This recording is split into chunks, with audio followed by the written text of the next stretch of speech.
मन में माया क्यों इफेक्ट कर रही है? वो तो ब्रह्मा जी का प्रॉब्लम है कि उन्होंने इसे बनाया। हम यहाँ पे मनुष्य की बात करें कि हम क्यों अपने मन को माया से नहीं बचा पा रहे हैं। देखो, एक तो सबसे किसी भी ज्यादातर आत्माओं को ज्ञान नहीं है कि ये माया है। माया माने झूठ है। कॉमन सी बातें नहीं है, बात बात में वायुमंडल ही तमो प्रधान है। क्या है? ठीक है। आज की सभी आत्माओं का स्टेट तमो प्रधान रखते हैं। आत्मा सतो रजो से तमो प्रधान करती है। ठीक है। जब सतयुग में सतो थी आत्मा, तब उसकी सोच अच्छी थी। तो इसका मतलब क्या सतयुग में भी कर्म बनते थे? सतयुग में सोच तो होती थी ना, वही वो बिना सोच वाला सतयुग था। ओके, सतयुग में भी सोच थी, मगर वहां सतयुग में सतो प्रधान थी, सोच सतो प्रधान थी। ठीक है। मतलब दुख की बात नहीं थी, पर सुख के हर संकल्प थे। लोगों को हेल्प करने की बातें थी, अच्छा काम था, अच्छा संकल्प करते थे। ठीक है। जब तो त्रेता युग आया तो रजो बनी, ठीक है। और जैसे द्वापर में आया तो तमो प्रधान बनती गई, क्योंकि द्वापर से लड़ाई झगड़े हुए ना। तो आप क्या तो मनुष्य ये कर सकता है कि तमो प्रधान दुनिया में कलयुग में बैठ के सतयुग के संकल्प अभी बैठ के कर सकता है? क्या उसके वश में है या नहीं? मन को कंट्रोल देखो, मन को कंट्रोल करने के लिए लोग सन्यासी पहाड़ों में चले जाते हैं ना, घर छोड़ के चले जाते हैं ना। ठीक है। क्योंकि यहाँ तो किसी को देखते ही उसकी जैसे बुद्धि रूपी टीवी में, उसकी बुद्धि में कोई किसी का संकल्प भी आया, टच भी हुआ, तो भी वो निसंकल्प नहीं बन सकता। तो ये तो अभी होगा ना, इस दुनिया में लोगों के चेहरे भी देखने पड़ेंगे, मिलना भी पड़ेगा, सब कुछ करना पड़ेगा। ऐसे ही अगर छोड़ के जाना है तो फिर तो ज्ञान का फायदा क्या होगा? मगर जो ज्ञानी पुरुष है, जो गीता में ज्ञान होता है, कर्म योगी बनकर जो बीतता है ना, भीड़ में अकेला रहना ही तो सबसे बड़ा परिश्रम है। तो भीड़ में अकेला कौन रह सकता है? ज्ञानी पुरुष।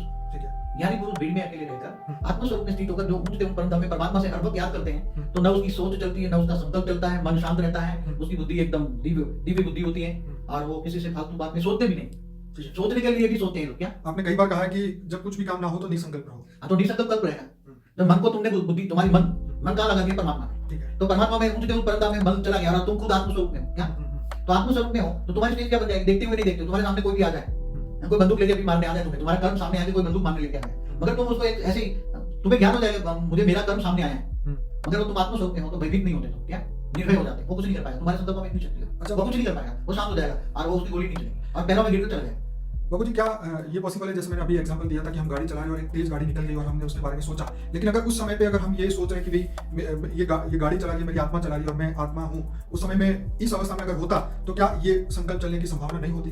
देखो, कर्मयोगी जो बन जाते हैं, आत्मस्वरूप के हर वक्त स्थित रहते हैं और परमात्मा की याद में रहते हैं, ऑलमाइटी अथॉरिटी को याद करते हैं और उसका पावर का कनेक्शन हो जाता है। तो आत्मा में जब तमो प्रधान आत्मा बन गई ना, पावर आती है ना, तो आत्मा की स्टेट बदल गई ना। आत्मा में पावर आई, इसलिए मन कंट्रोल में नहीं था। मतलब मन कुछ बोल नहीं पाया उस समय। आत्मा में पावर आई, आत्मा में पावर आने से आत्मा पावर आई तो मन में भी पावर चली जाती है ना। तो क्या बाबू जी ऐसा पॉसिबल है कि मैं अगर गाड़ी चला रहा हूँ तो मैं ये सोचता रहूँ कि ये शरीर गाड़ी नहीं चला रहा, आत्मा गाड़ी चला रही है, या आत्मा स्वरूप हो, मतलब अपने गुरुकुटी में आत्मा देखने की कोशिश करे तो गाड़ी का एक्सीडेंट तो नहीं होगा? कोई भी, मैं बताऊं, कोई भी आत्मा कर्मयोगी बनती है ना, तो गाड़ी का एक्सीडेंट कुछ भी नहीं होगा, बल्कि अच्छी गाड़ी चलेगी, एक्यूरेट चलेगी समय पे, क्योंकि आत्मस्वरूप ऐसी स्टेज है कि तुम्हारा ऑटोमेटिक जो मन है ना, वो समय पे काम करता है और फालतू बातों में मन काम नहीं करता।